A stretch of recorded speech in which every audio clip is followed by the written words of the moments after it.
I'm a little bit nervous. I didn't feel nervous until I saw the wall of cliffs. I thought, oh yeah, right, I'll be jumping off that then, won't I?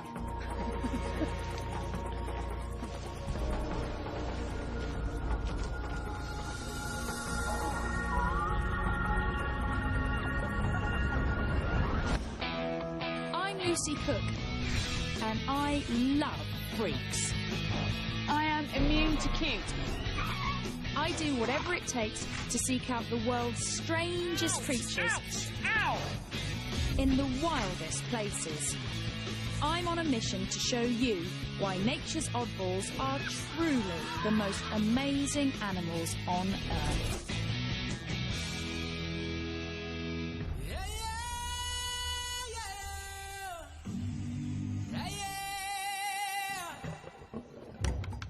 Every year, 8 million tourists flock to South Africa to catch a glimpse of the animal world's superstars.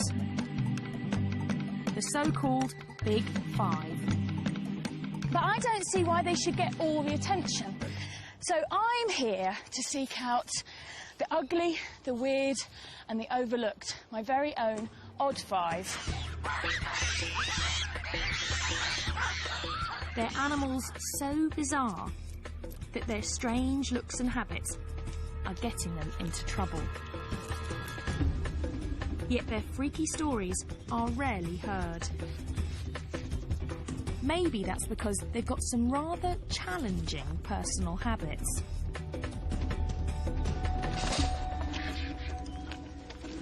Like vultures that feast on dead and sometimes decomposing bodies. That's half a cow. It's a little bit smelly as well, I should add. But this gruesome diet is now killing some Cape vultures. Look at the wingspan on that! They're being accidentally poisoned. This couple takes in the victims and nurses them back to health. Here we go. Dinner time. Don't be alarmed if a whole bunch of vultures do come up to you. Okay. So they do bite. If the birds are going to grab you, the first thing they're going to do is your eyes. So I have to wear sunglasses and a cap to protect my eyes from being pecked out. But other than that, apparently they're very friendly. Carry on walking.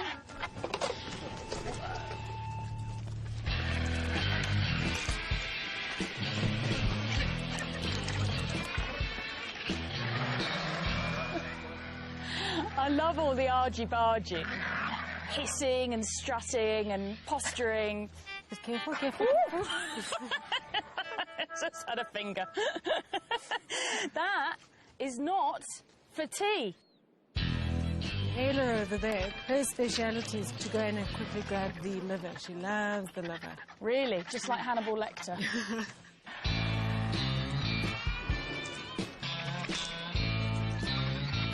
It's pretty obvious now why they have a bald head. It's to keep them clean when they're eating. Exactly. Yeah. They're actually very clean.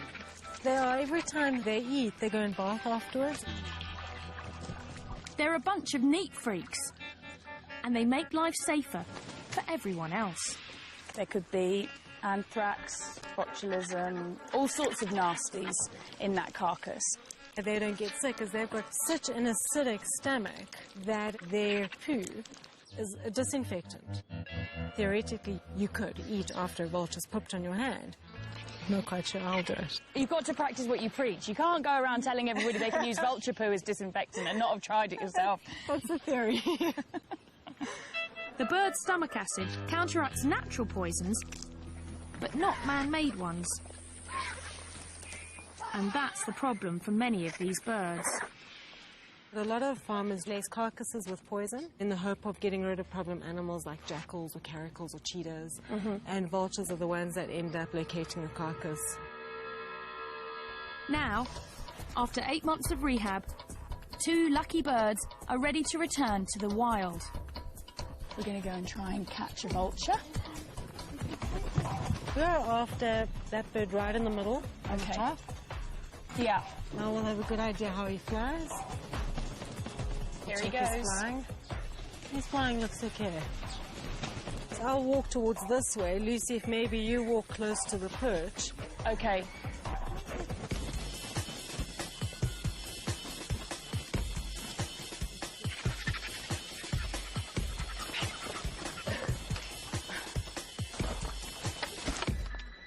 Well, he's quite a small guy. Do you want to try and grab him? All right. From that way. That's okay. it, yeah. And the most important part is not to let go of the head. That's the number one. Number one, don't let go of the head. They're very wriggly, so just... Very wriggly. Okay, I've got hold of it. Wow, it is wriggly, isn't it? Hold Whoa, higher. it's so wriggly. Yeah. Okay, hold higher. You're going to hold it up against your chest. I'm going to close him. Like that. And My keep hand's his quite head- small. Keep his so- head away from your face. at Okay, all yeah. times. Get too close. Okay, now you're going to hug him. So I'm going to pass him to you. You're going to kind of hug him. Okay, you okay there? Yeah, just. Whoa, he's strong. Okay. Have vulture will travel. You're going to turn into the narrow tar road. You follow that all the way up. We take our birds to a spot where they can join other Cape vultures in one of the last surviving colonies. These birds only live in southern Africa.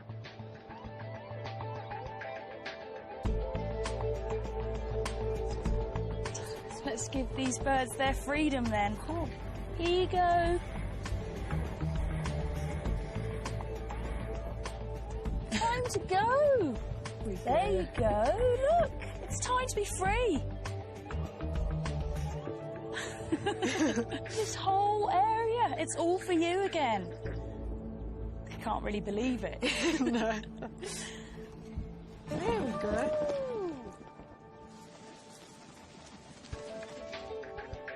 Straight off and heading for home.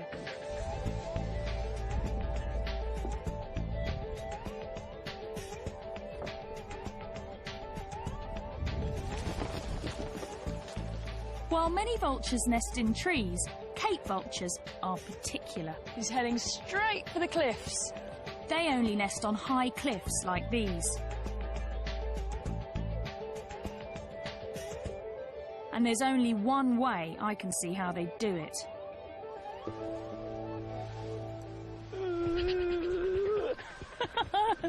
I'm a little bit nervous. I didn't feel nervous until I saw the wall of cliffs. I thought, oh yeah, right, I'll be jumping off that then, won't I?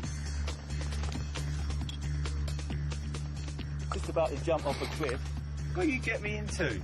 That's Phil, my intrepid producer. Whoopa! Whoa! Oh my word! Oh my god!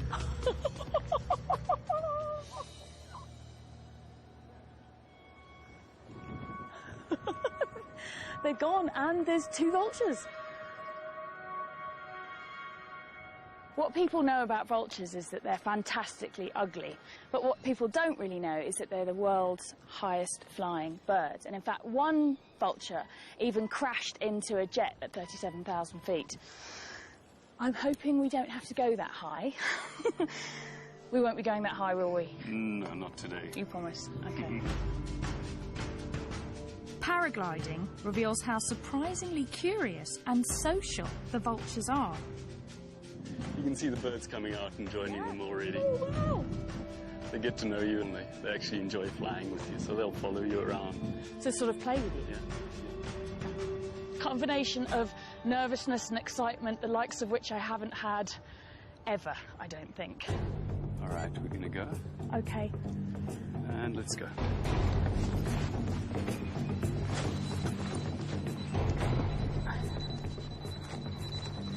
All right, and run. Run. Yep.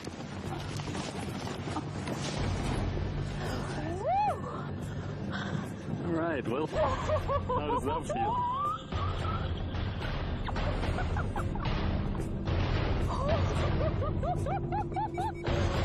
My knuckles are white.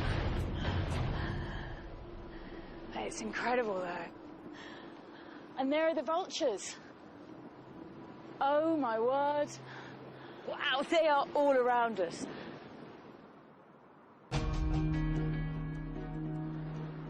And they do seem like they're hanging around with us, enjoying the ride.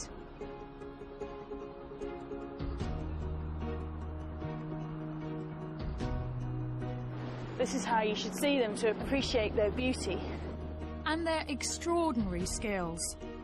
So this is the perfect introduction to South Africa. South Africa is made up of all sorts of different micro-terrains, each with their own peculiar creatures. These cliffs are one of those unique hotspots. I can see right over the cliff where they're nesting now. It's 25% of the world's Cape vultures are nesting in these cliffs. Vultures are paying a high price for their taste for dead flesh. And now, even their keen eyesight is getting them in trouble. A threat I want to know more about. There's a big muti market here. Muti is traditional medicine. And apparently, vultures are a popular ingredient. There's everything here, actually. There's a lot of herbs and plants, and then just a lot of unidentifiable bits of animal. Oh, this is a big snake. Python. It's a python. Is that a cheetah or a leopard? Here you've got a whole baboon. That's what. You've got a lot of stuff, haven't you? Yeah, we have a lot of stuff. This is the wings for the vulture. That's a wing of a vulture. Yeah. Oh my God. Okay. What's your best stuff? What's your biggest seller? Vulture brains. People want vulture brains. That's the big seller, is it? Yeah. How to use this one? You can make powder. Yeah. And then you can put here. And Okay. then you can smell. It helps so you can see to the future, you can see what's coming, and they can give you this to open up your mind. Dimmy was once a student of all this, and I've asked her to be my guide. Also, it's good for gamblers. Yeah, it's good for the lotto. The lotto number. Lotto number. Right, okay. As if it wasn't bad enough that they've got farmers poisoning them, they're also getting their brains sniffed in order to win the lotto. The belief is that the traits of the animals transfer to the buyers. The vulture's got amazing eyesight and makes you be able to sort of see into the future. Dimmy, can you help me? Does he understand that the vultures are endangered and that there's not many vultures left? Okay, ufungwazi ukuthi mhlambe ngevulture wakufana noma usala ngembuzi nge-A1. Yeah, I know. Yeah, it's true. But it's a business. Yeah. It worries him, but it's a business. It's part of a tradition begun centuries ago, before other threats put these animals in so much danger. There are clearly an awful lot of endangered species here. This is a scale of a pangolin. I love pangolins. Pangolin scale. A pangolin scale is said to protect you from evil, wrapping you in armour like the animal itself. In 2011, at least 8,000 of these bizarre mammals were seized from black marketeers. Some of them want their scales, while others are after their meat. In China, it's considered an exotic delicacy. They may be the weirdest of the freaky five, and I'm not leaving Africa until I've seen one.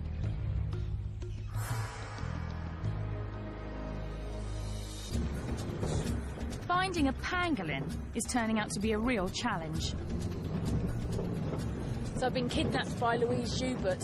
She's got my favourite animal, which is a pangolin, which is a funny little scaly anteater with a very, very long tongue and a very smelly bottom.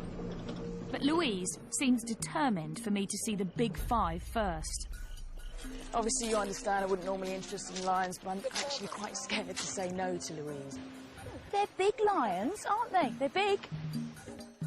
It's very easy to put your claws through there. Louise rescues and rehabilitates animals and then sets them free. Oh, we've got pangolins to see. Come on, we've got pangolins to see.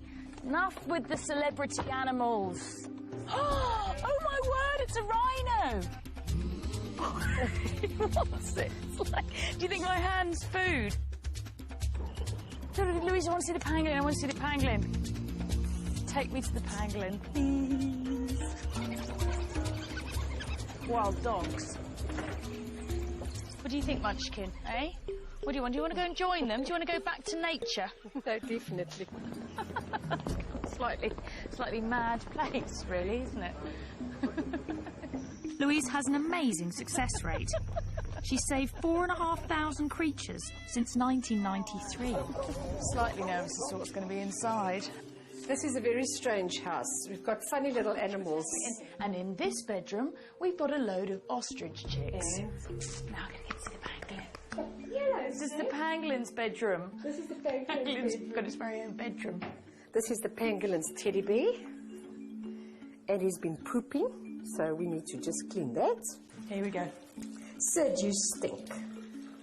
I could camp out in the African bush for months and never see a pangolin. Oh, look, he's making into a little ball. They're very shy and secretive. Sid, it's so fantastic to meet you. I've heard so much about you, and I have been desperate to meet you. Oh, he's so strange. His funny little ears.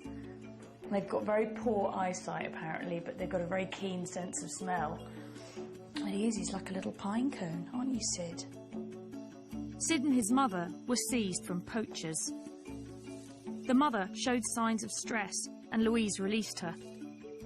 Now she is Sid's mum and has to make sure he learns to survive in the wild. We're on our way to go and find some termite mounds because Sid needs to learn to eat termites. He's an anteater, termite eater. You reckon this is a good one? Pangolins are super specialised for eating termites, with sticky tongues as long as their bodies, and claws that can dig through concrete. Those termite mounds are really hard, so you can see why he needs to have these really big digging claws. We might have termites in there. Yes. Oh. Am I doing this right? Yes, there's the first termites coming out. There's one there. Oh, come on, yeah. I know you don't want to be eating his breakfast. OK, let's try the termite, Sid.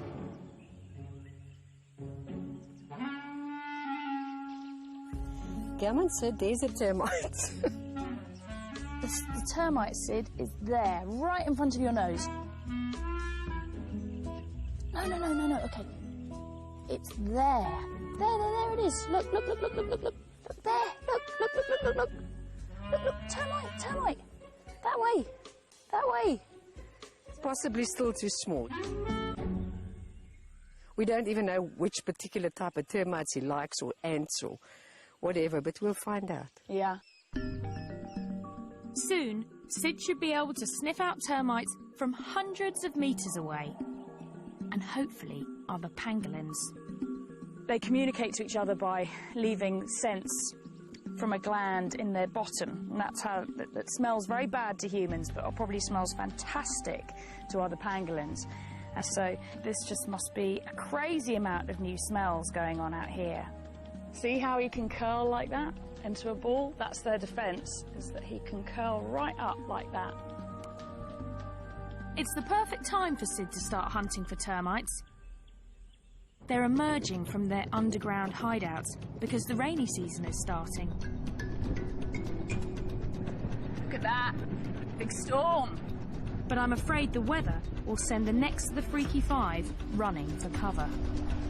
That's that pre-storm wind. Here it comes. It's been so hot all day.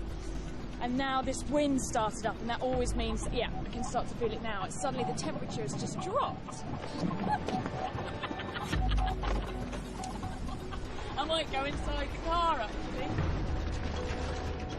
And now there's a hailstorm. Even the weather's odd. And it's going to make finding the crazy lizard I need to see next a little bit insane.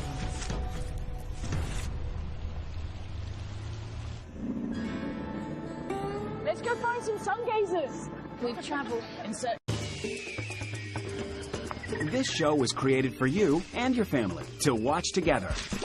Welcome to Nat Geo Wild. This incredibly rare lizard, and hardly anything is known about it, except for the fact it's called a sun gazer. That's a burrow. That's another burrow there. My guess is that means it likes to gaze at the sun. What? Oh, lightning! There's no sun gazers, but there's a lot of lightning. If we were looking for lightning gazers, we would have chosen the perfect day. Sun gazers sell for crazy sums on the illegal pet market. Rain! Rain! And I want to see what's making them so popular and getting them into trouble. The lizard guys are here. I've got 3 experts to help me coax a sun gazer out of its hole. He's shivering. It's shivering shit. I know how you feel. Shivered, Lucky Lucy. Yeah, exactly. Yeah. We can try and call them out, George. Do you do the call of the opposite sex? Yeah. You've got to have a very sexy call, haven't you, to get that sun gazer out of its hole today? It's coming out. No way.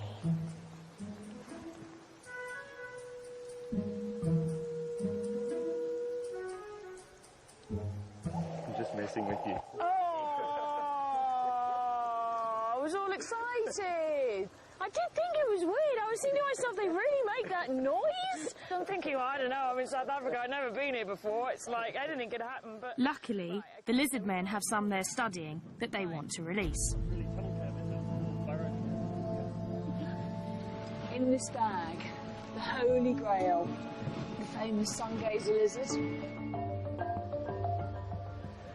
Wow, he's cool. Look, he's so thorny. She. Look at her. These sharp spikes help make the sun gazer a hit in the pet trade. They're there for protection. These spines, these are the occipital spines, and these are what they stick into the roof of their burrows, so they can't be dislodged. I see, so their defence is to sit in the burrow with the head down, the tail sticking out, and then if a meerkat or something comes along and tries to yank one out, these spines around the head yank on, and then they can't pull them out. The burrow's also for defence. And we want to return this girl to hers. There it is. This one's a really nice hole. I would like to live in there. Would you? No, look at it. I mean, it's got a nice runway. It's well furnished. Not too long grass. Not Two bathrooms. These guys want to learn as much as they can because no one knows how many are left in the wild. This is only found in this tiny area, isn't it? They're found only in the South African highlands. They're very rare. They look incredibly fierce, but they're really very passive and easy to handle. It's a recipe that some exotic pet owners can't resist. Look at these spines, and look at these spikes. They're like living dragons, really. There's nothing else that looks like this.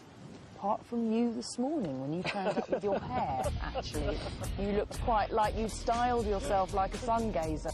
You know, you say owners start looking like their pets. Then you start looking like your study animal. OK, well, listen, madam, you're going to go off and you're going to find yourself a boyfriend and make lots of little baby lizards. Go. On your marks. Get set. Go! Go on, girl. Go on. Yeah. You like lizards quite a lot though, don't you, Shiv? Very much. Yeah, because I've seen in your earring. It's a bit of a giveaway. Yeah. When you get into a project like this, you want to be the saviour, kind of. I think you'll be the saviour of the lizards. Well, I hope so.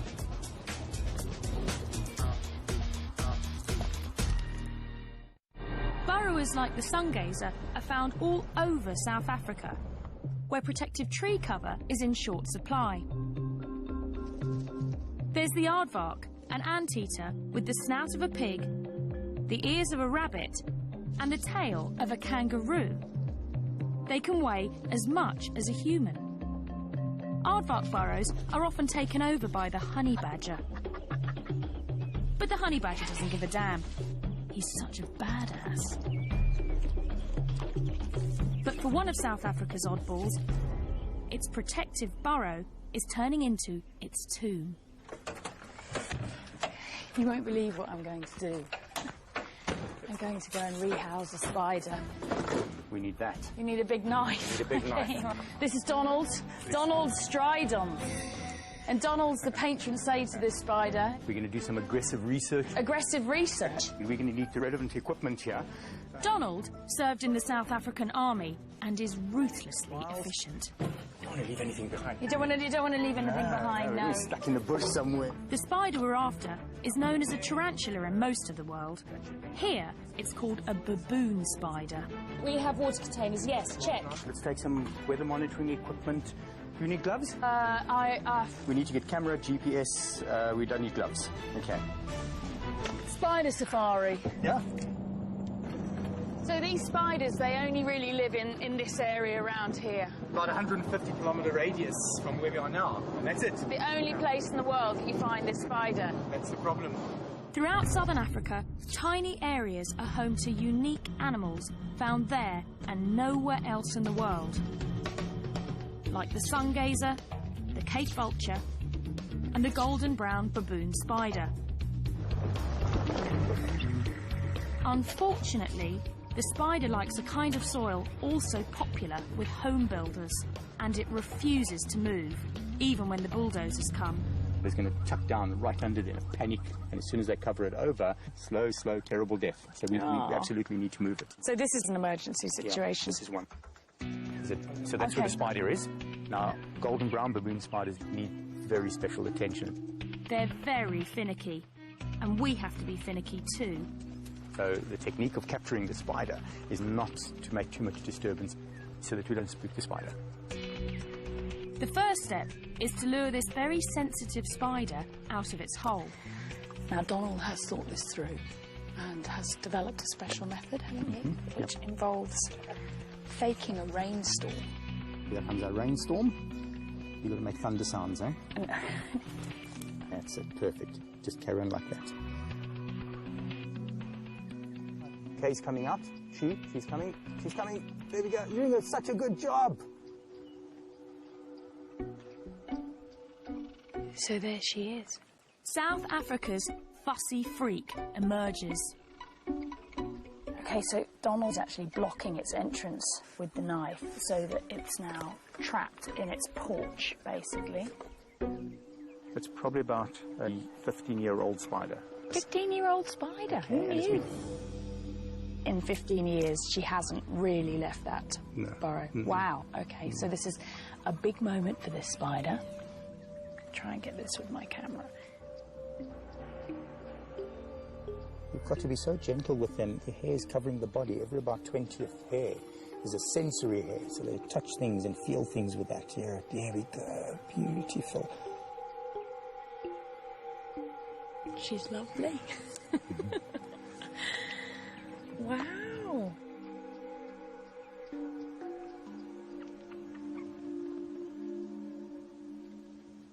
She's kind of on your hand already. Is she really already? Yeah, you hardly feel it. I can feel it, yeah. Wow. I'm slightly worried she's going to run into my shirt sleeve. She won't run too fast. How long does it take for the spider to build this hole? It took it about 5 to 7 years. That's incredible. I totally understand why it wouldn't want to move. The hole is the spider's life's work. It won't simply dig another once we move it. So that's half the job. Less than half. You need to get a mould of that hole. If you don't shake it properly, it doesn't foam nicely. Yeah. Now Donald is making it his life's work to figure out exactly what the spider likes. That's it. Ooh. Okay, we need to get a GPS reading here. We need to get weather conditions. Donald's quite 24 degrees, 22 minutes. Yeah. So how many spiders do you think in total there need to be relocated here? Well, looking at the map and how many houses are going to be built here, with each house there could be at least maybe 2 or 3 spiders. So multiplied by 200, 300 houses. It's a lot of work. Donald could end up doing this 1,000 times. Meanwhile, our finicky baboon spider still needs a new home. We should use this area. This is our spider's home. This is what was underneath. And we're going to start making a hole for her in the hope that she'll continue and make the rest of the boot. Yep, exactly. Okay, so what direction? We were 24. What do you say about that spot? Donald has learnt to be as fussy as a spider, having to try and rehouse. How many have you tried, and I hate to say failed, but I mean it's... Probably about close to 50 that we've worked with. 50, yeah. 50. Of the 50 spiders, just one has accepted its new home. Right. We have a whole bunch here that we have in captivity. They're all waiting for homes until we find what the recipe is. And you've got to be very careful about what you're doing here, ma'am. Really? Lucy, yeah, you're scraping the hole wider and wider. That's no good. God. You see what you've done there? You've messed it. I have... Oh, my God, I've ruined it. So I have to start a new hole. Okay, now look what I'm doing. The spoon has been taken away from me and handed back to the master. There's only one master, that's the master. Such love. Would you like to do the honours? I would love to do the honours. So I'll just put it straight into your hand. Okay. She is a really beautiful spider, actually. Okay, so I'm going to try her face first. Let's see if she accepts it. Look, new home. You just realise there's something there. There's something there. So you can just guide her. We'll have to guide her because it's not her home. She won't accept into it. Your hole. Hey, she's accepting it. Well done. Excellent. That's so cool. I'm so happy. If all goes well, she'll be here for another decade, where her reclusive life won't get her into any trouble. Well, only another 999 to go. I'm betting Donald will move every single one.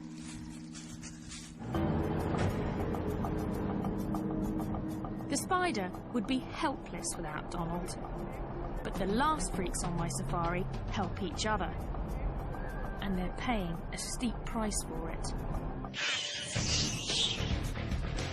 They're bold creatures, far stronger and more agile than humans, with fangs longer than a leopard's. But it's the Chukma baboon's brain power that gets him in trouble.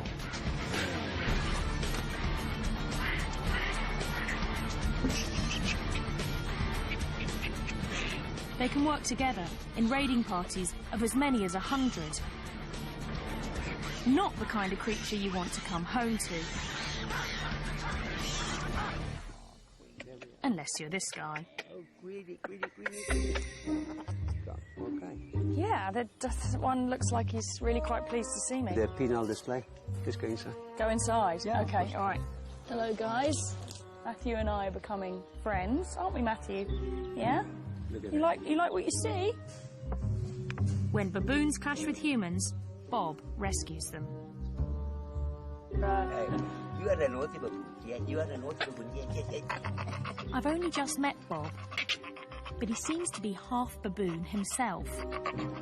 I've been crapped on. Oh, God. Once you're back home, you're going to miss the smell. Really? Do you know what, Bob? I struggle to believe that. So where did these babies come from? Matthew had been saved from a tribal medicinal trade. Others were orphaned when their mothers were shot. They've had a narrow escape, haven't they? Today, Many of Bob's baboons are supposed to go back to the wild. But it's something he's never tried to do before. I'm going to help relocate almost 20 baboons. It's an event Bob has worked towards for decades, as he's learned to forge rescued animals into one cohesive troop. It's a massive day for Bob today. Like a sort of baboon wizard, he's collected a group of unloved baboons that have all come from different horrific situations and rehabilitated them here. And today's the day that we're going to dart them and move them to their new enclosure. It's the final step before these exceptionally smart animals are released for good.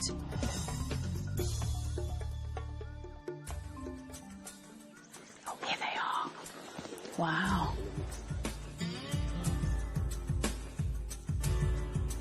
Look at these eyebrows now. Yeah, his eyebrows are wagging up and down. Yeah, we believe that they are real psychological experts. Make eye contact and they can read your soul. Scary prospect. Baboons are very social, but creating a troop from scratch is not easy. You need the right mix. After years of trial and error, Bob's finally found it. Just recently, this group has come together to raise their newest member. There she's now there. You can see her there with a baby. You can see Daisy with a baby, yeah. When she came in, she was exactly the size of a baby. No, yes. Really? Yeah, now she's going to be... I want to cry. I was going to say, Bob. She's going to be released now with her own baby. Oh, that's amazing. It's going to be an intense day. Now we have to outsmart them. Easier said than done. Know that they're very intelligent. They will know quickly what we're up to. And you must be alert. They are potentially very dangerous animals. Okay. I feel quite nervous, actually, because these are big animals. We don't want things to go wrong. First, we lure the animals into a smaller enclosure to sedate them.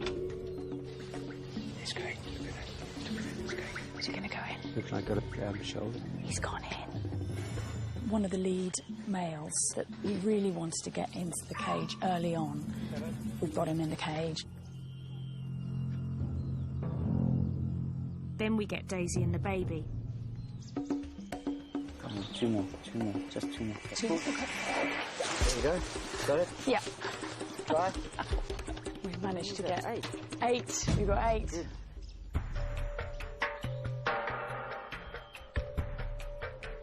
He's so jittery about seeing a gun, you know, because they've been shot at so many times. And Some farmers here shoot to kill any baboon they spot on their property. We want to capture the big male first, or he could make things more difficult.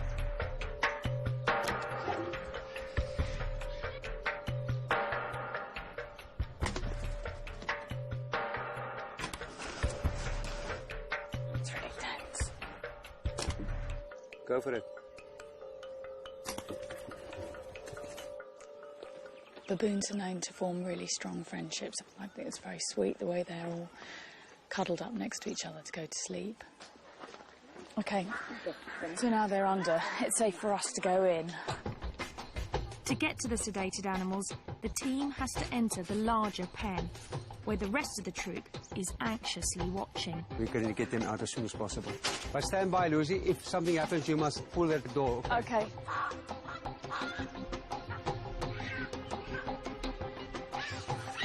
Hear that? The minute that the baby starts crying, they will... Oh, they can tell something's going on. Yeah, they're going crazy because it's the baby. Now with the baby making the sounds, then we must take them out immediately. I've got it, yeah, okay.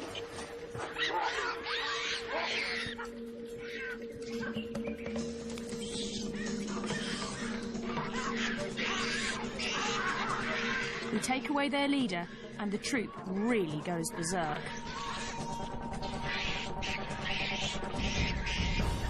Once strangers, these baboons will now do anything to protect one another. And that includes taking us on.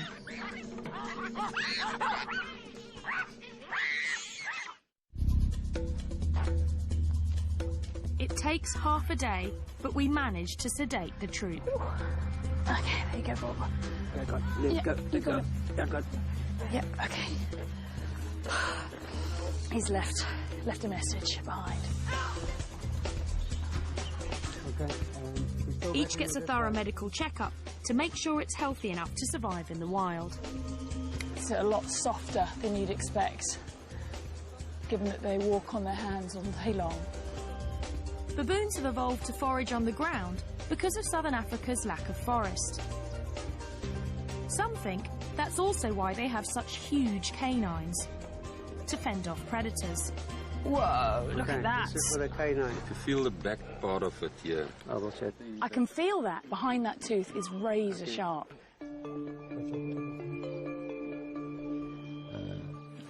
Wow. Can you hold it, please? Oh my word. You got? Yeah, I've got him, yeah. Okay. At last, they're ready to go. So we're putting the baboons in these boxes so that they can be easily transported to the site where we're going to release them. What's going on, eh? You and Mum are going to wake up somewhere completely new and then you're going to be wild. You're going to grow up to be a wild baboon. Yeah, that is... Okay, there we are. Right. Well done. First stage, all good. Bob has found the baboons a home on a nature reserve 80 kilometres from the nearest town. This is the new home. Have you chosen baboon heaven? Absolutely. This is the ultimate baboon habitat. Yeah. We need to make sure the baboons will stay together. So we'll first release them into a temporary, electrified enclosure. That's just so that they get used to this area and stay as a group. And then, after a couple of weeks, I'll turn the electricity off, build some bridges so that they can then expand beyond the fence, and then eventually the fences will come down and it'll just be them in the wilderness. Here comes the big boy. Look at them pulling in the pipe. The baboon's got hold of the pipe. 19 baboons in these boxes that would have died or led some horrible, grim existence as pets. And they are about to have their first taste of freedom. And everybody's very excited. No one here has ever done this before. We've got Daisy and the baby in here, and they're going to go in first. Are you guys ready? Yeah. Here comes Daisy, guys. Here comes Daisy. Woo! There she goes. They're kind of looking around like, what the hell happened there? 3, 2, 1.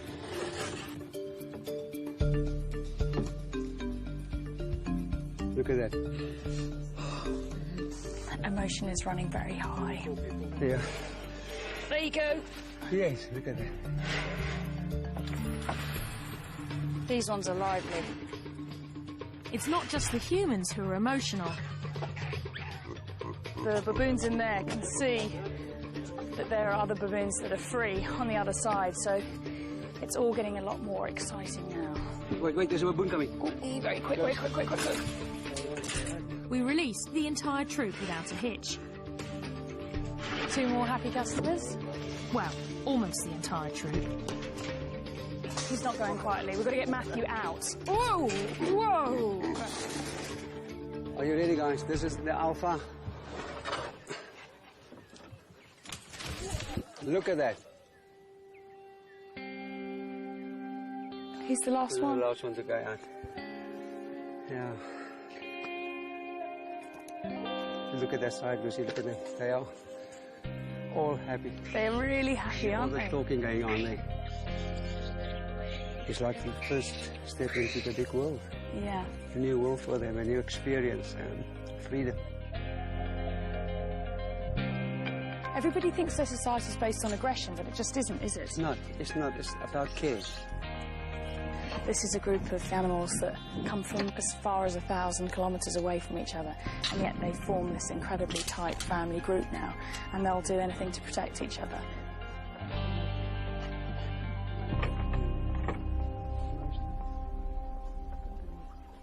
Oh, it's hard. You can't not be moved by this, can you? You know, it's like, it's an amazing, amazing moment. To survive in the bush, these baboons will need every bit of their extraordinary ingenuity. But here, they'll be far away from the human influence that turns their strange asset into a liability. Like the rest of South Africa's Freaky Five, their oddness works in this wilderness. And it's here we can see they're all as wonderful as they are weird.